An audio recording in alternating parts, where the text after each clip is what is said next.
Magluto tayo ng isa pang dish na pang-restaurant at alam ko type ninyo dahil budget-friendly and super easy lutuin. Sa isang wok, mag-saute tayo ng ginger, garlic, and onion until aroma comes out.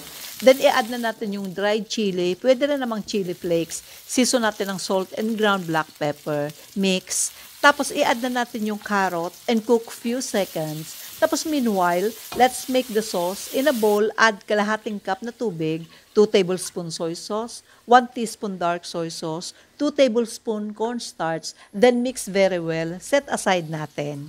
Okay, balik po tayo dun sa ginigisa. Pwede na nating ilagay yung clams, mix very well, cover for few seconds, then check if bumuka na lahat. Pag hindi pa, takpan ulit at lutuin ulit ng mga 5 minutes or so or hanggang nakabukas na ang lahat.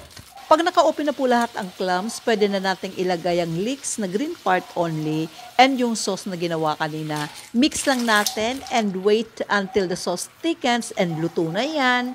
Oh, tapos na! Kainan na habang umuusok pa! Tara!